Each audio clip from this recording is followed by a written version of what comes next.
the fact we've got 5,000 public buildings right across the whole country connected to gigabit speed fibre broadband. That cost £163 million to deliver.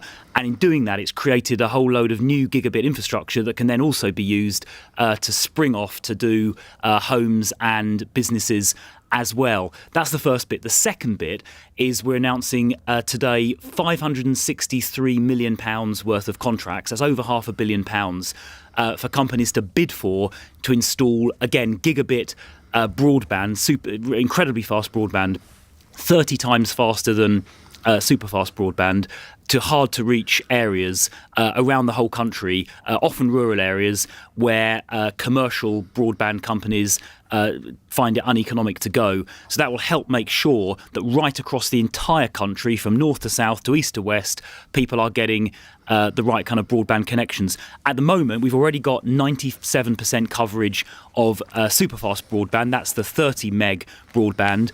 The gigabit broadband is about 30 or 33 times faster. We've currently got 68% availability across the country. We want to get that up to 85% by 2025. And this gigabit connection is unbelievably fast. You can download a 2-hour movie in a matter of a few seconds. It's incredible.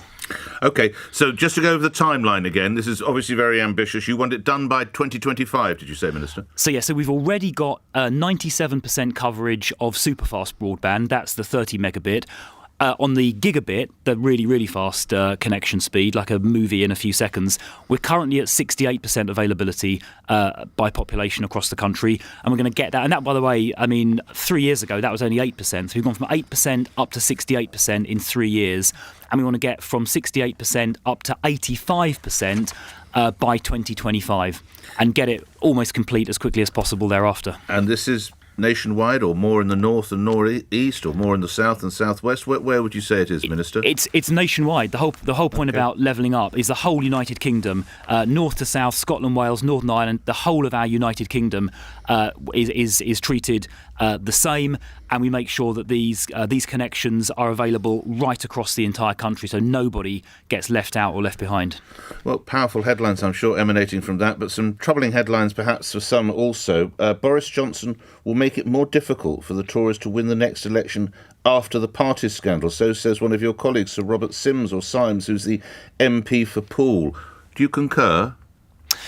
No, look, not entirely. Obviously, I've got full respect for Robert, but I think what will determine the outcome of the next election are issues like, how have we done on jobs and the economy? On jobs, we now have a record number of payroll jobs. Unemployment, only 3.7%, has not been lower since 1974, which is before I was even born. We saw last week, obviously, the Chancellor's announcement, a £15 billion package to help people with the cost of living challenges. As there are global challenges, but we're determined to do everything we can domestically to offset those.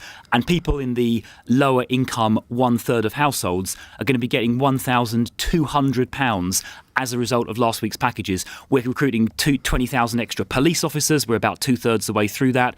We're putting record amounts of money, £39 billion, into the NHS. Wow. We have never in history had more doctors and nurses. I think those are the issues that the British public will rightly judge the government on when it comes to the next general election. Why, therefore, have 24 of your colleagues, Conservative MPs, calls for the Prime Minister to quit, and 11 criticised him publicly if things are going such gangbusters? Why might that be? Yeah.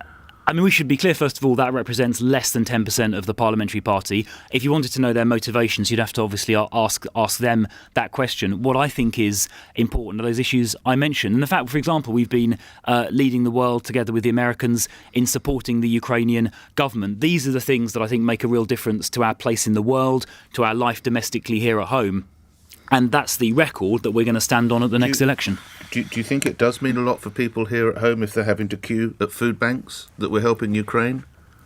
Well, we're helping Ukraine because freedom is at stake, right? And freedom, I think, is non-negotiable. But we are obviously doing a huge amount to help people domestically as well. I mentioned the £15 billion package last week. That's on top of what we've done already. I think that's a total of £22 billion. Things like the 5p cut in fuel duty. The national living wage just a couple of months ago went up by 7%, which is £1,000 a year for people on the national living wage. For people on universal credit, we've changed the taper, so the £2 million people in lower paid jobs get an extra £1,000 a year. These are huge steps designed to help people on lower incomes. It's obviously vital we do that, but it's also vital we protect freedom around the world as well, which we're doing in Ukraine. Obviously, a government can do both things. Indeed. One newspaper is reporting there's a live debate about the possibility to overturn the ban on new grammar schools, despite opposition from some quarters of the civil service.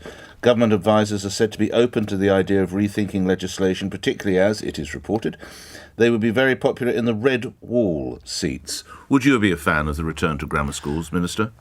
Well, I've got to be honest. I went to a grammar school in South London. You went to St Olaf's. It was a school my late brother attended. It's a very good school. Yes, indeed. Well, it is a good school. My brother went there. My dad went to Bromley Grammar School. My mum went to a grammar school in Essex. So I wouldn't have gone to Oxford. You really are a grammar school boy, aren't you? Yeah, I am, absolutely. I wouldn't have gone to Oxford and studied physics were it not for that grammar school. I wouldn't be a Member of Parliament and a minister were it not for that grammar school in South London. So I just personally feel very strongly about what grammar schools can do for local communities and for people from ordinary backgrounds like mine who otherwise might struggle to get on. So I do understand how important grammar schools can be for people from those sort of backgrounds like mine.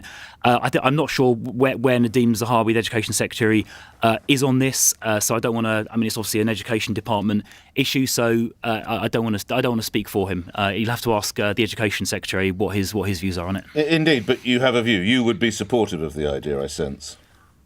Well, I benefited from a grammar school education, and I can see how grammar schools help people from ordinary backgrounds achieve their potential. Of course, we do have grammar schools at the moment in the UK. Yeah, but not new. And of course, you can. Ones. Yeah, well, there is this provision where an existing grammar school can open a satellite grammar school. That is allowed at the moment. I think a small number of grammar schools have done that. And in fact, I've been encouraging the grammar schools in my next door borough. So I'm in Croydon, Sutton's next door. I've been encouraging the Sutton grammar schools to explore that. But this is obviously a different idea, which is about brand new grammar schools. And as I say, it's up to the Education Secretary to decide how he wants to take that forward. So I don't want to speak for him. All right. I've got to get a question from you as regards the treatment of the Liverpool fans in Paris on Saturday. We know that inquiries are beginning within the football authorities. What do you think the French authorities need to do now, Minister? Well, I think, first of all, the UEFA need to properly investigate exactly what happened so we can really get to the bottom of it. The pictures that I saw last night circulating on social media and on the TV showed fans, including children and disabled fans who were quite clearly not causing any kind of trouble, getting pepper sprayed. So I was deeply concerned by what I saw in those video images. So we do need, I think, an urgent UEFA investigation to find out exactly what happened. And lastly, on Friday, the Chancellor announced he would be giving his energy rebate of £400 to a charity. Will you be doing the same?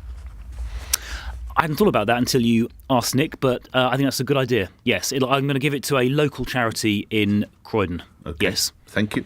Minister, thank you for your time. Chris Philp appearing here on LBC. We're at 8 o'clock. News is next. On your radio, on Global Player, and Play LBC. Leading Britain's conversation. This is LBC.